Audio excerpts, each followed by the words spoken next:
Hello, everyone. Thank you for joining this session. We'll just allow some time for people to roll in. While waiting, welcome.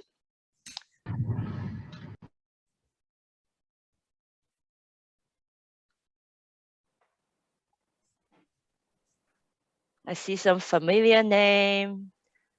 I can tell that the audience is from different corners of the world. Thank you for joining us today.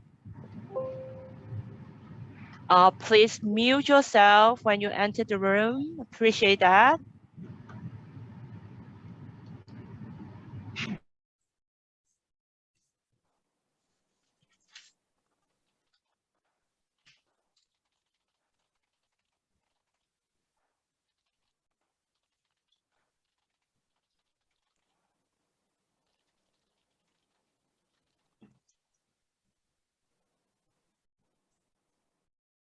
Okay, we have a pretty good crowd here.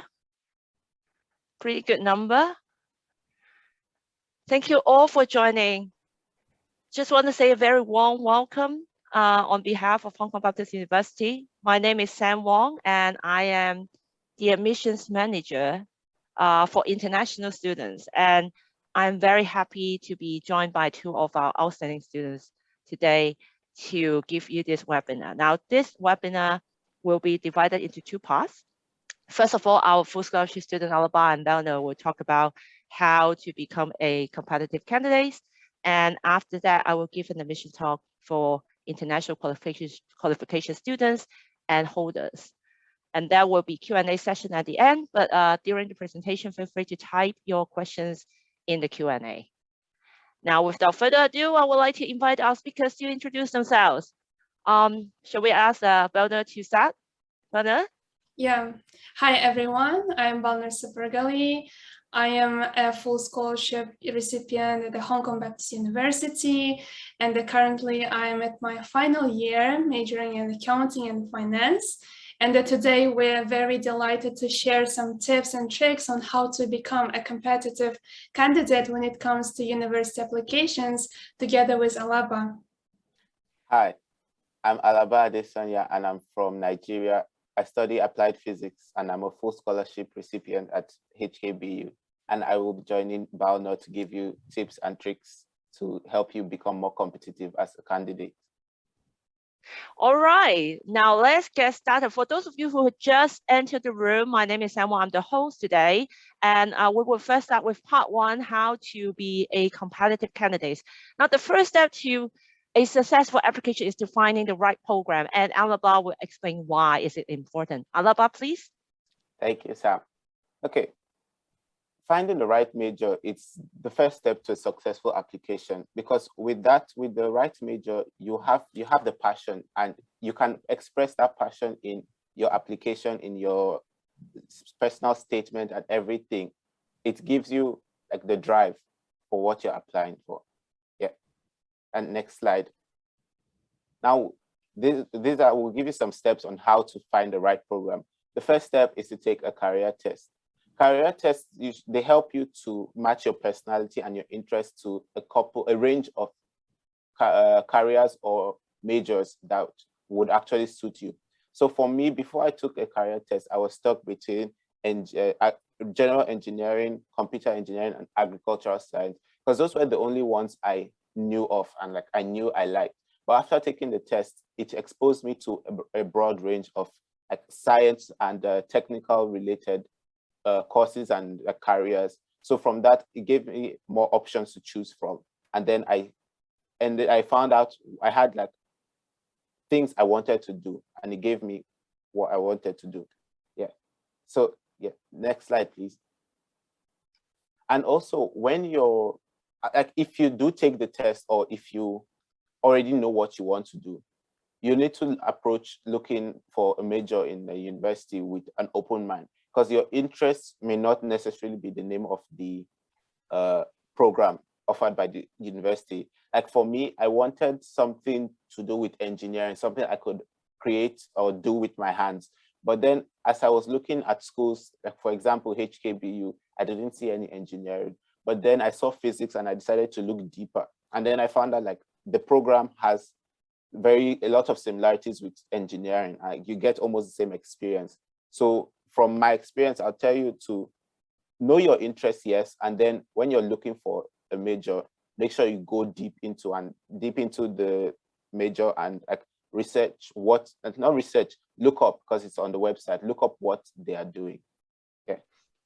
Now, a tips from me from the admissions office is the broad-based option. So if you are still struggling what you are interested in, there are so many things that you're interested in, you don't know which major you want to settle down, do check the broad-based option. For example, at HABU, we have the broad-based program, meaning at the time when you apply, you do not have to declare a major. That applies to our BBA program, our Bachelor of Science. So in a sense, you have your first year to get a taste of different majors. And towards the end of the first year, you can choose one or even two in the case of a business program as your major, and which you can focus on starting from your second year.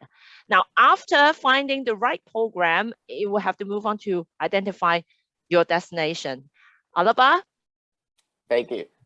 So this is important because your destination is where you're going to study, and like you need to know where you're going to study in, so you can actually have ideas of like, okay, which school am I going to look for in this place?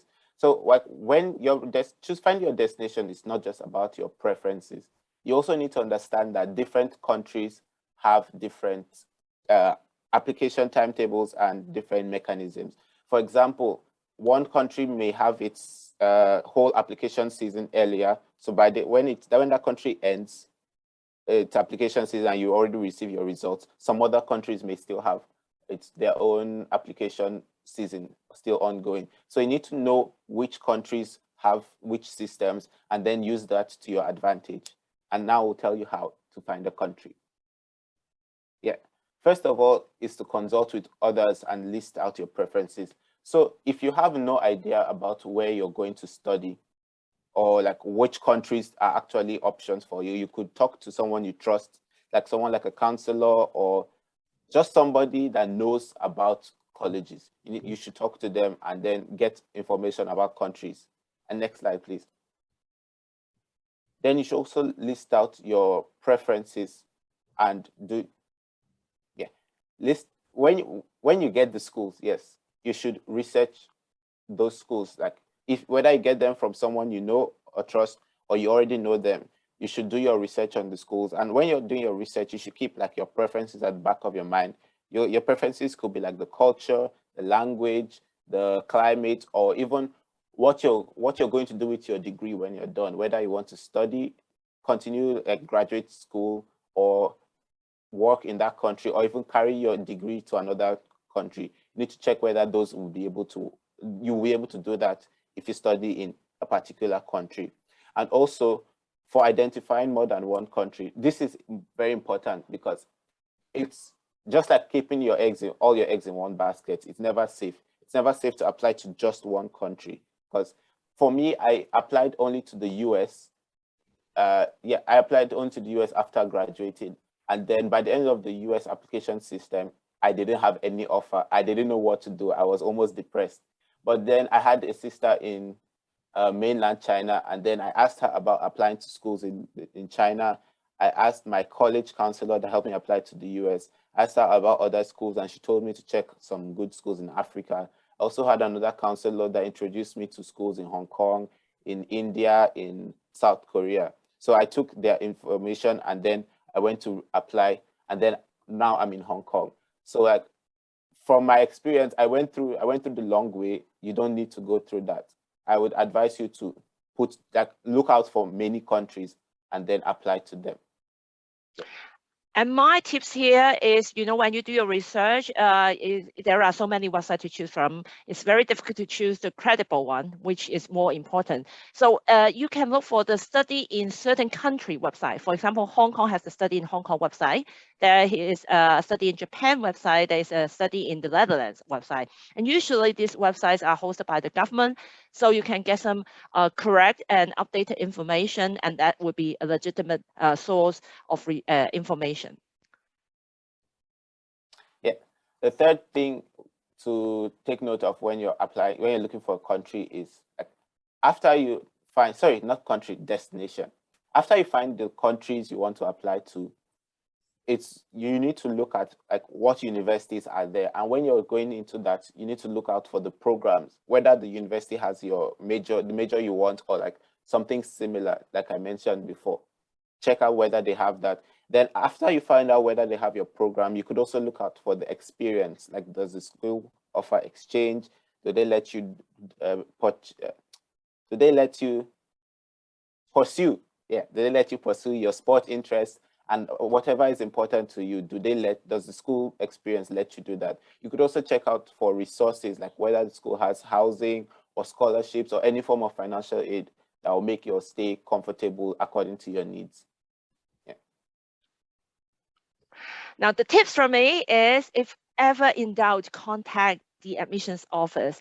We are very happy to help, and we can give you a lot of information, not only to clarify some of your doubt, or you might have some specific question about specific programs, financial aid, but also if you would like to, we might even be able to line you up with some of our current students or even alumni who can share their first-hand experience. So do contact us. Now, moving forward, after you identify the right program, the right destination, then you will have to nail your application. That will be the key, one of the key to become, a competitive candidate. Now, we will move on by introducing Balnur. Balnur will share her tips and tricks. Balnur? Yeah, I'm here. Thank you, Sam. And now let's talk about how to nail your application. And someone of you might ask, why do you need that? Actually, application depends on you, and preparing your application thoroughly will help you to stand out from the crowd and from other applicants. And now let's share how to do it step by step. Next slide, please. So the first thing is check the entrance requirements and make sure that you fulfill them. For example, preparing for admission requirements tests like SAT, TOEFL, IELTS that varies throughout universities can be your first step. And for example, if SAT is required, plan ahead well advance when to take the test, and allow some time for retake if necessary. And you can always do more than required. So for example, for my application, I have submitted IELTS, SAT, and also UNT, which is Kazakhstan National Test results to HKBU. Although SAT and also UNT, the national test, weren't required by the admissions office, I had done those tests with high scores and marks. Thus, I included them in my application to maximize the chance of winning the scholarship. At the same time, I want the students to understand that it's more important to excel in one test that is required by the university rather than taking extra tests that are not required by the university. Now, I want to back up that on Balnur. This is why we have the tips here. A in one test is better than C in 3 texts. I want to highlight this because in many cases, a student will come to us and say, should I take SAT either way, even without preparation, even if it is super expensive and I was not ready for that? You should check whether SAT is required for the entrance requirement. If it's not, if you already have something else, I would suggest that you focus on that one particular test and just ace in that, work really hard on that and get flying colors instead of, spreading out your energy, your effort in 3 different tests, which you are not ready for, and then get mediocre grades. So it's exactly what Balnur has said. She did provide extra test result, and yes, that's all right. If it was in your plan and you did it with flying colors, then yes, don't be shy, share with us. But other than that, do not push yourself into like middle of the academic year, all of a sudden jumping into a test that you were not prepared for. That is not necessary, at least not for HKBU. So I would suggest that focus on what you're working on and excel in that. Yeah, that's right. And then next, move on to the next step. That is preparing a complete application. Please read and follow all the instructions in the application form, get all the required information and documents ready, and proofread many times. For example, before submitting any document, I would print that out and proofread several times and look if it's correct or not, because after printing that out, sometimes I realized that I actually had several mistakes in that. And also incomplete application could cause a delay in decision making by the admissions office, and that may lower your chances of acceptance, also getting a scholarship. The third point is that sloppy application with spelling mistakes or like instant messaging abbreviation, missing information or document will make you stand out, but in a very bad way. So please make sure that you have a complete and a thoroughly checked proofread application. Next slide, please. So next step would be writing your personal statement. While it might not be compulsory, your personal statement is your opportunity to explain to the admissions office why you want that course and why you have to be chosen for the course. Please show what you have done so far to demonstrate your enthusiasm for the subject. Use examples of things that you've done previously, which outline your skills, strengths, and also achievements in order to show admissions officers why they should accept you onto the course. I remember that I spent a month writing my personal statement 4 years back, and I would never be satisfied with my result because after giving it to my teachers, my parents to read and correct me if possible, I realized that I didn't show them, I didn't explain my personality. I rather focused on my achievements. I did that, but in the end, I didn't write why did I do that. So then I included the most important point, which was that I want to become a professional in banking and finance in the future, and by studying at the Hong Kong Baptist University, I could achieve my goal, long-term goal. That I think that was the main point of my personal statement. And also, please, you should, and you should add why you need to achieve that goal. So that would make a good personal statement. Next slide, please. And a little tips from me. Now, I got a question in the chat box whether personal statement is required in Hong Kong. First of all, I can't speak for all universities in Hong Kong, but I can tell you at HABU it's optional. And when I say optional, wherever you have a story to tell, you're welcome to submit one. And a little tips on the personal statement on top of what Balnur has shared is that if you are taking a gap year, I know many of students are taking gap year because of the pandemic. If that is your case, even though personal statement is not required, I would suggest that I would think that it would be a good idea for you to tell your story in a personal statement, because you are in a very special situation, especially if you didn't choose to take a gap year. Maybe you were forced to because you can't go to university due to the pandemic, or if you have other plans or something specific happened in your country, and you may want to explain that. So you can through the personal statement, you can let the faculty know where you're coming from. Now, I also see some questions about entrance requirement. Please allow us to save it for the end of the presentation when I will go through that in the admissions talk. Thank you.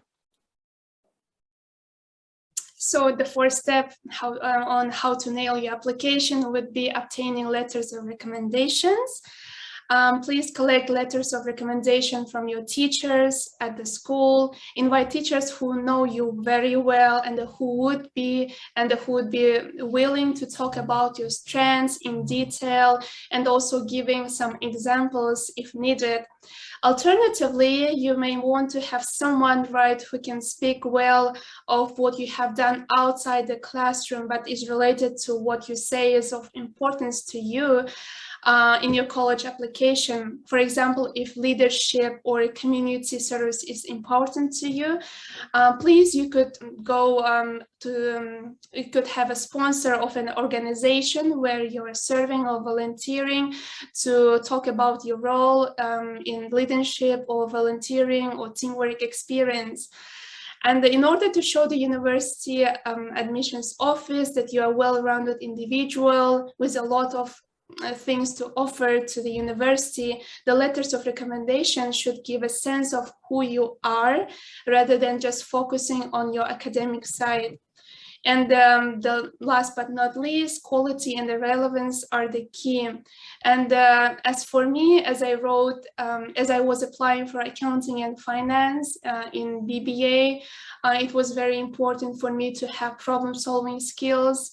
And I asked my physics teacher, whom I was in very good contacts with, because physics was my favorite subject, even though I didn't go into science, but I loved physics all the years, and I loved my teacher.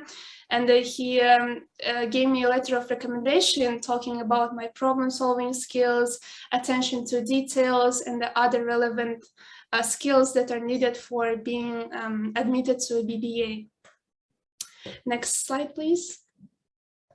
And the last thing is to be organized and keeping track of your applications.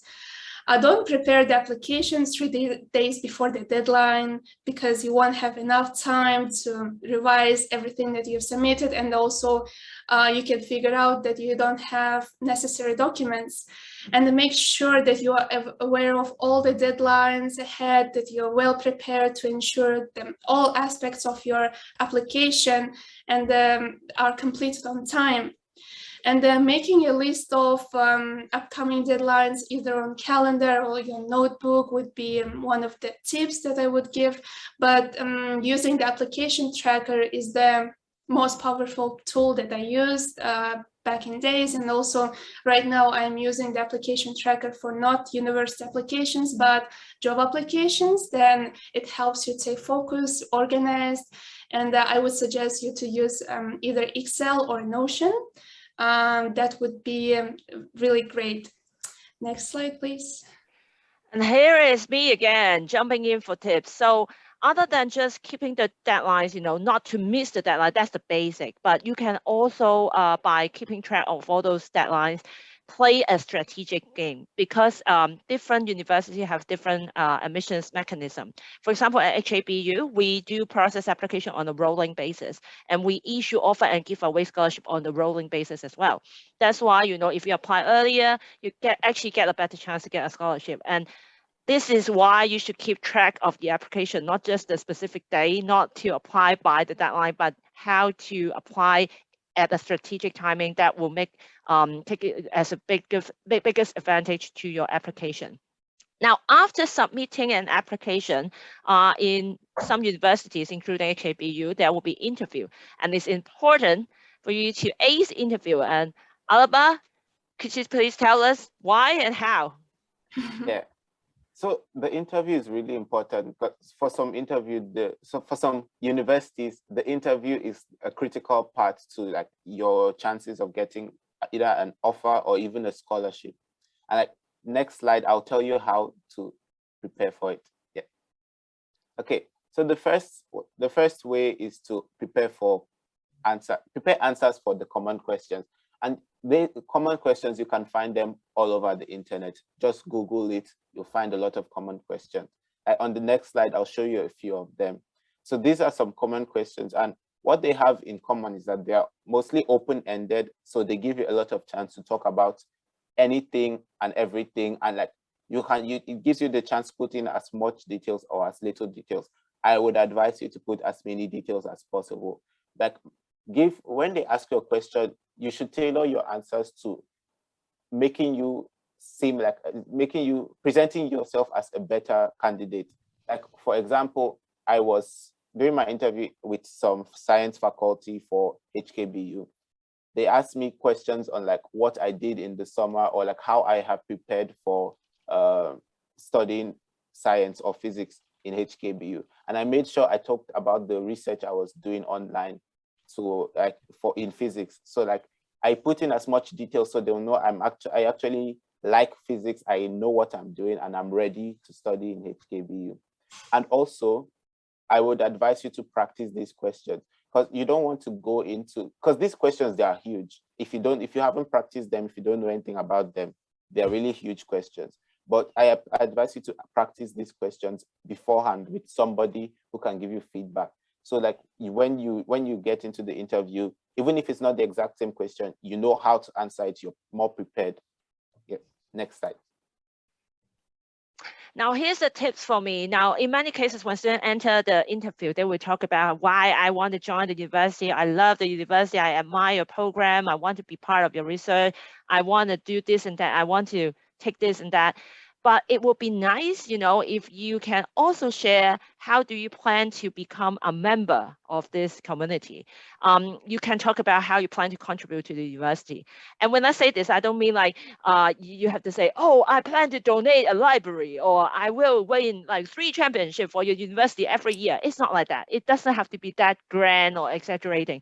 It could be something dear to your heart. For example, if you have been doing community service in your home country, maybe you can just express your interest to carry on when you join HKBU. You know that we have a great service learning program, and you would like to join one of them or some of them, and continue to make a greater good for the society in Hong Kong and to HKBU. So that might be something you can add on your interview answer. Yeah, next is to prepare your own questions. Here, this is another reason why you need to do your research on the colleges, because like when you're given the chance to ask questions, you want to show like that you are interested. You've actually done your research. You know what you're going for, and you know why you want it. So with this option, they give you an option to ask your question.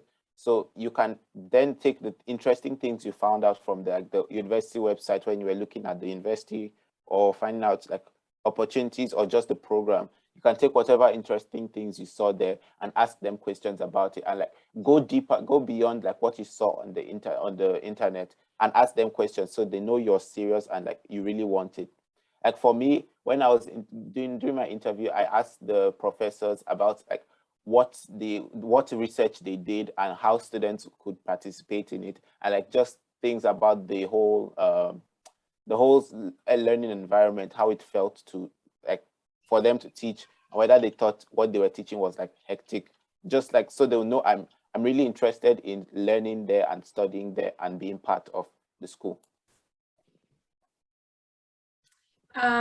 Thanks, Alaba. Here's the next step: is dressing smartly and comfortably, even if you're at home, because most likely it's going to be online. So you want to appear professionally and at least responsible during the interview, depending on the nature of interview.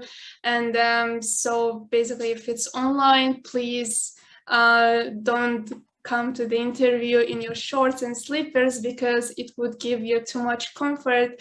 Rather, I would suggest you to put some tie, or for boys or for girls, like a white shirt and a black formal dress, so they feel that they are actually in the interview, right?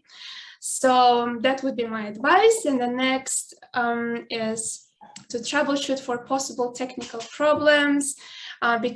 So you don't want to be this lady in a few minutes before the interview. Make sure you have the link to the interview beforehand, not 15 minutes before the interview. Please prepare for the right setup with good lighting and sit properly in front of the camera. And I think it's always good to look at the camera. So your camera and your eye should be at the same level. And find a suitable location which is quiet, with stable internet connection, and where you don't find any noise and any distractions that may happen.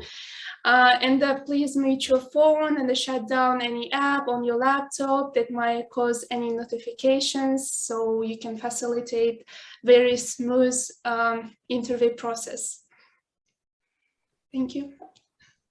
Now, my tips here for interview is that if in case that the interview clash with your, say, examination or test, something very important that you have an appointment beforehand or a medical appointment of some sort, please don't be afraid to ask for rescheduling. Be polite, give reasons, and then write to the admissions office as soon as possible. Do not wait until the day of the interview and see if it's possible. I would think most admission office will be like us, will try to accommodate as much as possible. Yeah. Finally, just be yourself in the interview. Like, don't try to create another personality to become more professional or anything. Just be yourself. Trust me, you will be good. Like, try to calm down a few minutes before the interview. If you do everything right and get things ready before the interview, just calm down. Then don't try to memorize the answers you've practiced. Just know how to answer them in your mind and then let them come out from you. Don't memorize them so it doesn't look like robotic or you're trying to make things up. And then don't exaggerate anything to impress your interviewer, because like you will be good without exaggerating. And then during the interview, just as before the interview, relax. And also try to like kind of connect with the interviewer. Like for me, since I wanted to study science and I was talking with science faculty during my interview, I tried to, when they gave me the opportunity to ask questions, I went beyond like what people can do in the school, and then I just tried to communicate with them. I asked them about their personal research, and then it wasn't related to my research, but then I asked them like what they thought on my research and like whether there were any other people doing what I was doing and like how it can benefit me. And then I also asked them for the experience on how it felt to teach students and like the experience so far. So I felt like we connected, even though like one of them wasn't very chatty, the other one was communicating with me, and I felt like the whole environment was livelier and lighter after connecting. So I would advise you, just be yourself and try to connect and you'll be fine. Yeah. So from all of us here, we wish you successful applications. Thank you for joining us. Yeah, thanks for your time. And I think these tips will help you with your application process. And I really wish that 4 years back when I was applying for the universities, I wish I could see this presentation from HKView so that I would avoid so many mistakes that I've done in the past. So I hope this will help. Yeah, good luck with your application. Thank you both very much. Now, before I go into the admissions talk, I want to highlight two things. First of all, what we share here is, well, their personal experience, and it make them a successful applicant.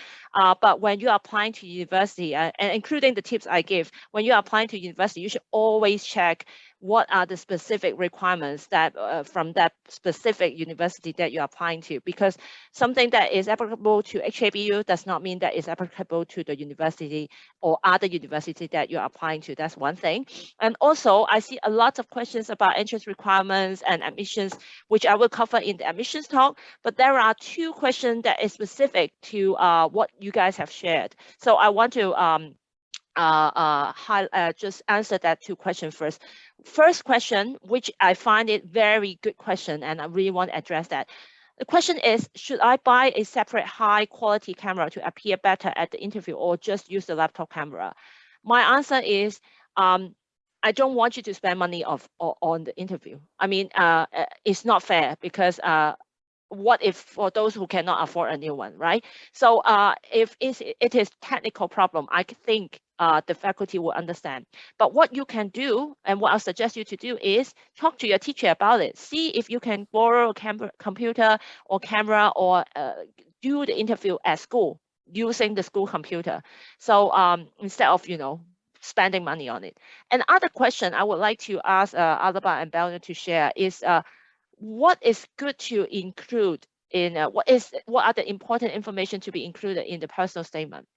So I think, other than information, maybe you can share what you think is good component to be included in a personal statement.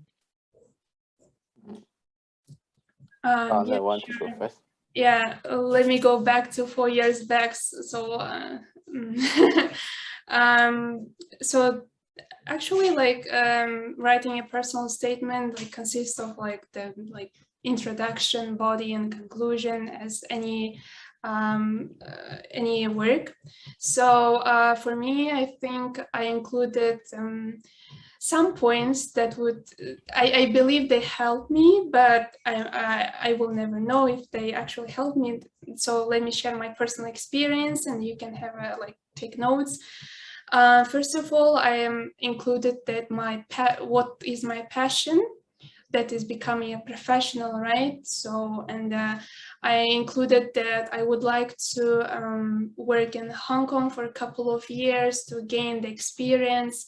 And because I come from Kazakhstan, and I also included that in some time in the future, I would go back to Kazakhstan and contribute to society. So my main point was like giving back to the society, and the thing that makes you very passionate about whatever you're studying can be something else, but it can be also like the same as mine, which is like giving back to society, sharing the knowledge, also skills, and that is the first point. And I also included why I chose this subject, and it has like some ties to my like interest in mathematics, and also to details. Yeah, so I kind of linked it to my childhood and my interests. Yeah, so basically that's it. Alaba, do you have any 2 cents you want to share? Yeah, mine was similar to Balnur's. I talked about like what I did in high school, and like with the knowledge I got from high school. Then I also talked about the knowledge I got from the research I was doing that summer, and then I tied it into like how that prepares. You showed how that prepares me for studying in HKBU, and I talked about my future plans that I want to get knowledge so I can come back to Nigeria and like improve the the technology, because we don't really have stable electricity in Nigeria. So I said I want to help with that. So yeah, kind of I talked about what I'd done, what I want to get from the school, and then how I want to give back, like what I want to do in the future. Thank you both for sharing your personal experience. You can tell that it's very personal because it's a personal statement. So I think to conclude, it should be about your passion and your aspiration. Now, I really enjoyed this, but I think we should move on to the next part. So I will do the admissions topic at the end. I mean, Balnur and Alaba will stay with us till the end. So if you have further questions for them, we can do it at the end of this webinar.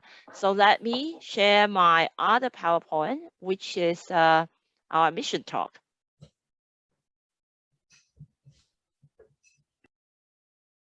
I think everybody can see my screen now, right? Yeah.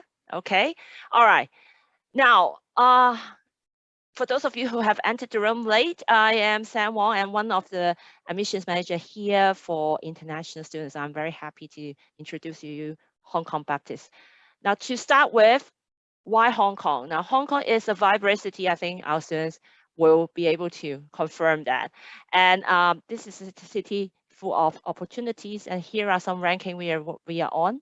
We have very strong economy, and this is a good place for talent. You can see that we are very popular with talents because of the opportunities.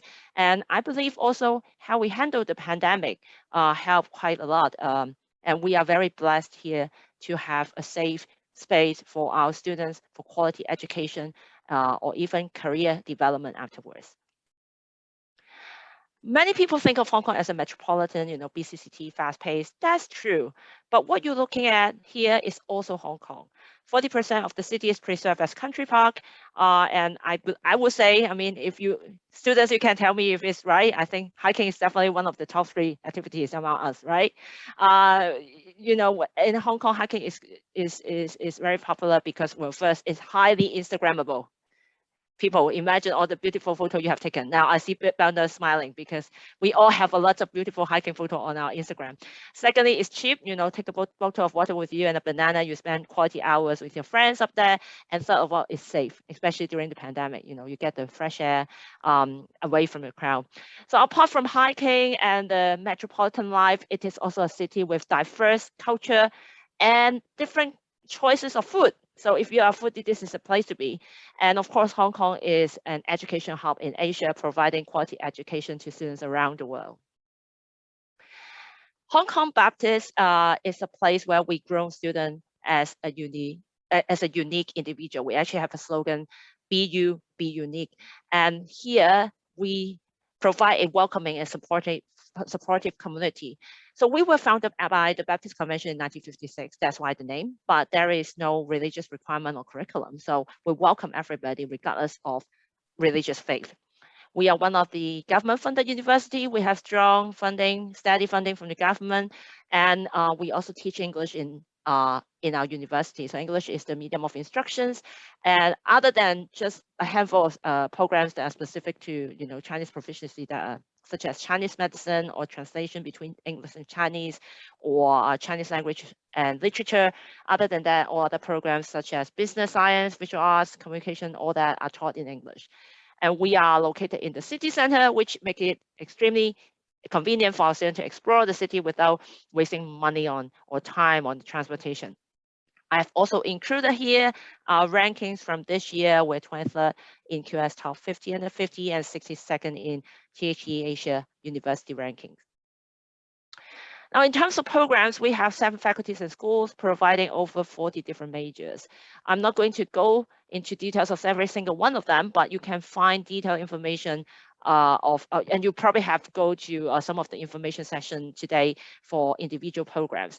But just to give you a brief idea, we have Faculty of Arts, we have Business, Chinese Medicine, Communication and Film, Science, Social Sciences, and Visual Arts. Now, in terms of student population, we have only around 7,000 undergraduates, and this is a very small number, but we have, compared to a standard comprehensive university, but we have over 730 full-time faculty and teaching staff, which means we provide a highly personalized learning experience. So when you go to the classroom, you can talk to your teacher about your aspiration, and they will get to know you as a person, but not just a number. Now, apart from the education, we also help students will develop qualities of release during their time at HABU, and there are 4 major areas we work on. First of all, be creative. And the great thing about HABU is that even though you are not a visual arts student, you can take visual arts subjects as an elective. So the degree programs we have in creative domains actually allow students across disciplines to develop their diversified talents. And we do have a few degree programs in, say, creative writing, film and TV, acting, visual arts, which allows students to shine. Secondly, be innovative. So we're definitely keen on nurturing talents for research achievements. We provide research experience to our students as early as in their year 1 summer holiday. And apart from scientific research, we also encourage entrepreneurship. So here, Alaba would be the science rep. He has done research during the summer. And then Balnur has done her startup as a student. She had one competition and one funding to start a business to give it a try with her business idea. Third of all, be global. So we have a great list of exchange partners in over 40 different destinations. We have over 350 exchange partners, and it is a very long list for a university of our size. So our students have a lot of opportunities going abroad. They will also receive subsidy when they go abroad through our student exchange program. Apart from exchange, we also have overseas internship, field trips, and sometimes we send students abroad for competition. Last but not least, be caring. Caring is definitely in our DNA. We have an amazing, innovative service learning center that develops a service learning program for our students. And service learning is part of our curriculum, so that when you join HABU, you can study hard, you can have fun, but you can also serve the greater good of the society. Now, with all this experience, education, we also prepare our students for the real world through career planning. There are consultation service, there are online networking session with potential employers, job search portal. We offer internship opportunities not only overseas, but also in Hong Kong. And if you look at the pie chart on the right-hand side, you will see that over 82% of our students get a job within 6 months after graduation, and over 9% of them will go for further studies. So most of them will know what they should do before their graduation. And with all this experience, opportunity, resources, education, we create a constellation of BU graduates, and I love that they are all very different, diverse interests and career. And we hope that you could be one of them in the future. So to join the HABU family, let's look at the entrance requirement, which everybody's interested in. So there are 3 parts of the entrance requirement. On the left-hand side, you will see the university entrance requirements. In fact, we accept a wide range of tests. We accept a lot of local curriculum. We are just showing a few of the international ones, like common ones here, to give you a quick idea. But you only need to acquire one of them. So if you already have an IB diploma, you do not need to take SAT. If you have GCE, you don't have to take SAT. So SAT is not a must. And you can always go to our website for the full list of curriculum that we accept. You know what? Let me show you how to read our website, how to find information that way. I have that ready on my screen here. Let me show you a new share. Now, this is our website. I will post it. I mean, can I post it somewhere? Probably not. Well, here is our website. Most of you have probably read this one. So when I say we accept a lot of local curriculum, you can click on regional and national curricula. And for example, Indonesia, I can go to I, and then you will see we accept the Isyaja. So we have a very long list of qualification that we accept. So do check that out. At the same time, similarly, for English requirement, we accept a very long list of tests. Now, I see some questions in the chat box just now asking about IGCSE or TOEFL IELTS. Yes, we do accept that. And if you have done one of these qualifications or tests listed here, you can use it to fulfill the English requirement. All right. So coming back to this, you see we have 3 parts. So university entrance requirement, English requirement, I mentioned that. And then some of the programs have their specific requirements. As I mentioned earlier, for example, Chinese medicine, they require Chinese proficiency. For example, music program requires the Royal Academy exam result. And that will be it. Actually, it's a very small list, but you can also always find information on our website for the details. A very unique thing about our application is that we process application on a rolling basis. It means that we process as they come in. We do not wait until a certain deadline to process application, issue offer, or give scholarship. That's why we say, if you're interested in scholarship, you should apply early. And that's why we have the early round. So our early round started at the beginning of October until the end of November, followed by the main round in December and January, and the extended round until May, end of May. So when you apply directly to HABU, which is an online application. So fill in the form, upload the documents. If they are confidential to you, then ask your teacher to send them to us by email. And in your application, you get 2 choices. Your first choice is the one that you really want to get into, and your second choice is only your spare choice. So you will only be considered by your first choice if you will only be considered by your second choice if you got rejected by your first choice. Now, when you apply, you should always upload your latest transcript. And if you do not have your final exam result yet, which is normal, for example, if you are an IB student or GCE student, or even if you have arranged to take SAT, but you don't have that yet, is fine. Just indicate in the application that you plan to do it, what kind of subject you plan to take in the exam, and provide the latest transcript from your school. If your school can provide, say, predicted IB scores or predicted A-level grades, do submit them as well. Okay, and if you have taken any, if you have already taken, the IELTS or TOEFL, then include that as well. Okay, certain admissions policy are specific to international applicants. So please do also submit your passport to confirm your international student status. And if you are a student studying in Hong Kong right now with, say, dependent visa or student visa, if you are not sure, you can always write to us to clarify. After you submit the application, if the faculty finds you suitable, they will invite you for an interview. So interview is an integral part in our application process, especially when you are being considered for scholarship.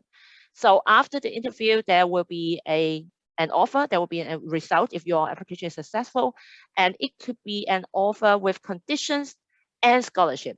So we do not wait until we see your final result to decide whether you get a scholarship, and you will find out whether you get a scholarship at the same time when you receive an offer. Okay, so talking about scholarship and tuition, here is the figure for your reference. So for tuition fee is around 18,000 US. We are reviewing for the 2022, and please do check our website for most updated information.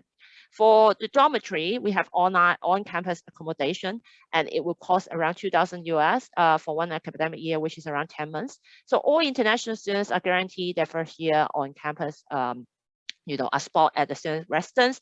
In their second year, they can apply, and that is the allocation is subject to availability. And in their third year, they can move out with their friends or apply to be a hall mentors, which will give them a free accommodation in student hall, or they can apply to our international house on campus. And for full scholarship students, they will be provided on-campus university accommodation during their program period, the normal program period. Now, rounding up, it will cost around 25,000 US, and we do offer admission scholarship, which is a merit-based admission scholarship. So the most competitive candidate will be considered for a full scholarship that goes all the way up to 190,000. And according to my students, it is enough to cover, the tuition, on-campus accommodation, and your living expenses. Less competitive candidates will be considered for tuition waiver, and then there will be also half scholarship opportunity, or some faculty also offer one-off scholarship. Now, because it's a merit-based scholarship, so primarily you will be considered by your academic performance. But because we adopt a holistic approach here, so we will also look at your personal attributes, your non-academic performance, and your interview performance. The beauty of this scholarship is that no separate application is required. So you do not have to apply separately for scholarship, one application, one interview, and you will be assessed for both the admissions offer and scholarship. Now, this is the end of my presentation. Please do contact us, scan the QR code here to get the prospectus, but please do not hesitate to email us directly, because we welcome that. We do provide one-on-one guidance to our students throughout their admissions journey. So please do contact us if you have any questions. Now, I will start by answering the questions in the Q&A. We'll try to go through that. So first one, asking about English proficiency. Now, regardless of where you're from or whether English is your native language, we do have specific English requirements, but sometimes, or in many cases, you can use what you are studying to fulfill the requirements. For example, if you are doing IB, then you can use IB English to fulfill that requirement. So I recommend you to check on the website to see whether you have already have the test that takes to fulfill the requirements. Acceptance rate, we are not public the rate here, and the competition is different every year, so I'm afraid I don't have an answer for that. How many recommendation is required? That's a good question, because recommendation and personal statements are not required for application at HABU. So you are welcome to provide them, optional, but you are not required to do so. So there is no guidelines, no requirements for that. Be creative and listen to the tips and tricks Balnur and Alaba has shared just now. Whether you can apply with A-level, again, check that. We do accept A-level. That is one of the, let me go back to my screen just to show you, because GCA level is one of the most common qualifications that applicants hold. So yes. And then let's see, next one, CIE program. Is it necessary to do both A-level and AS level? In general, we do ask for 3 A-level subjects, but please do go to our website, double check, triple check, because for GCA level, the basics is 3 A-level or 2 A-level plus 2 AS level subject. But if it's still unclear, you can go to our website and double check. And if it's still unclear, do write to us. Next one, you want to apply before the main round deadline, but you have not taken the SAT. Now it's common, just like what I have explained just now.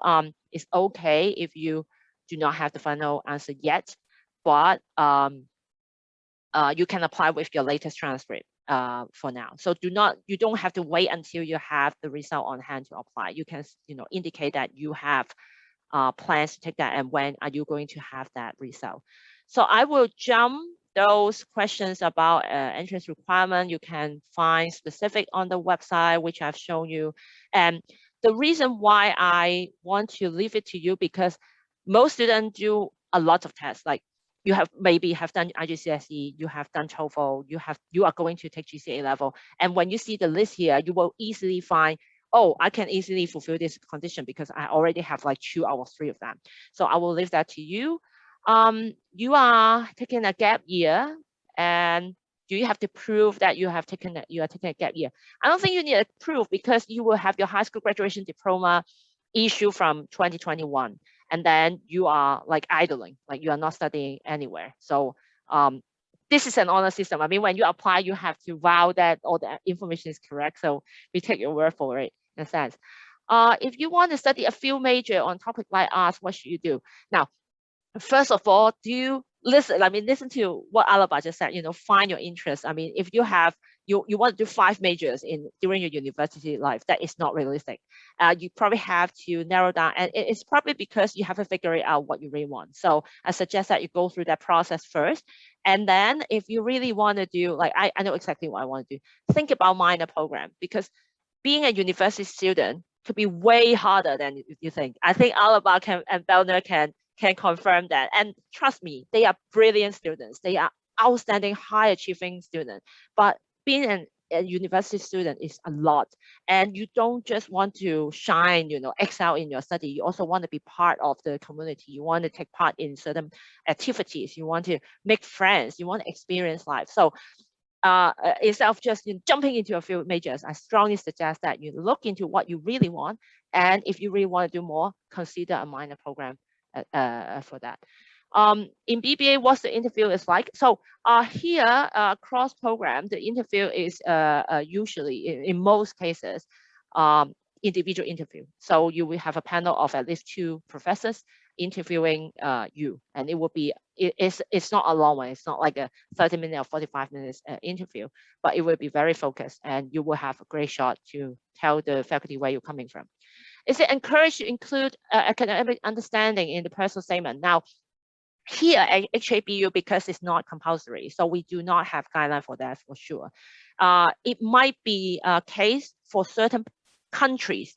Say in US, you have a specific reference on your academic performance, but not here because it's not required. So it's really up to you. I strongly recommend you to discuss with your teacher on who would be most suitable to write your reference for HABU if you want to do that. Is there a specific quota for international students to apply? Actually, Hong Kong government encourage all universities in Hong Kong to take up to 20% of our student population from abroad, from like overseas.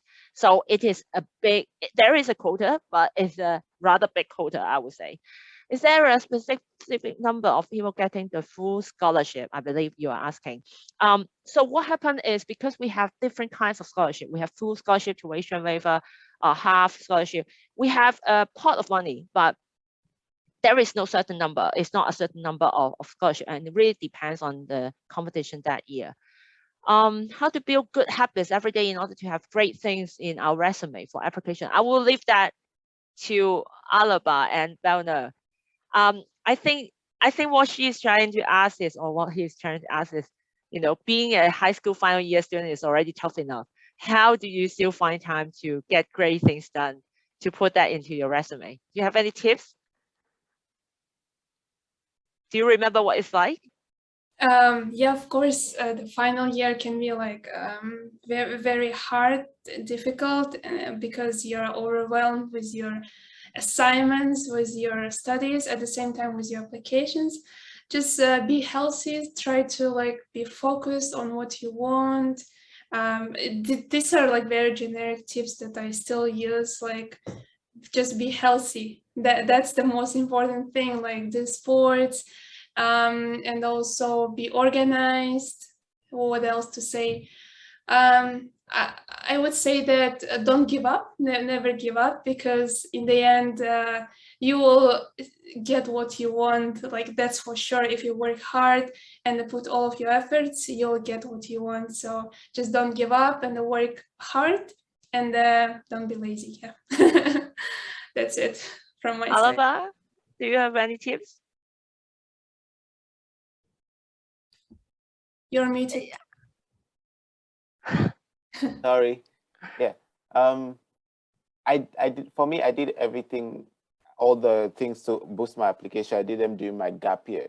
But I think the same principles still apply. Like, keep your ears on the ground for any opportunity that you're interested in. Because like most times, if it's like something you're interested in, and it will most likely be something advanced level, and then that would help your application. Okay.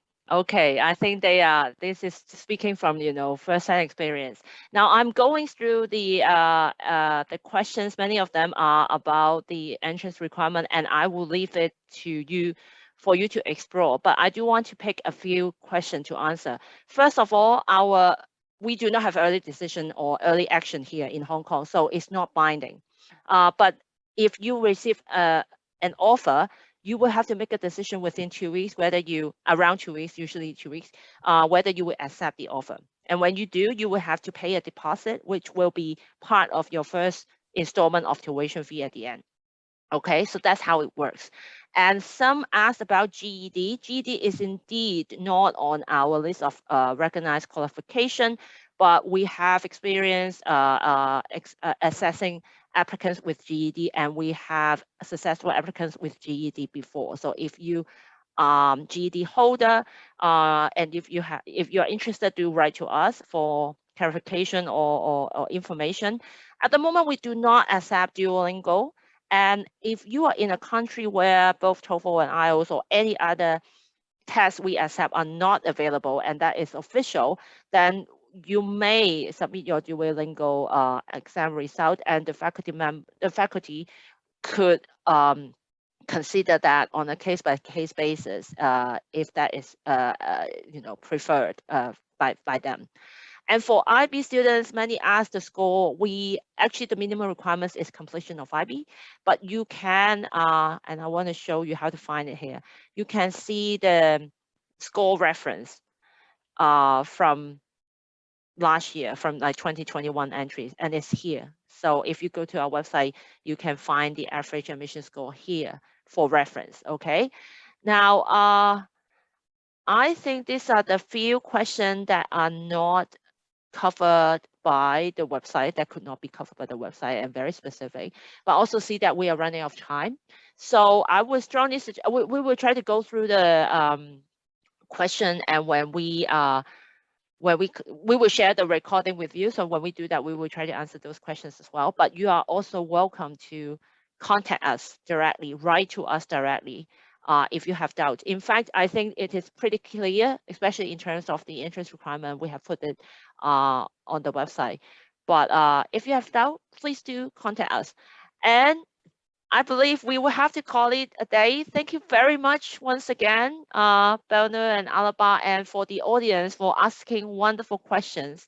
And I hope you find this session useful and beneficial to your college application. Thank you very much. Have a good afternoon or good night or good day. Thank you. Goodbye.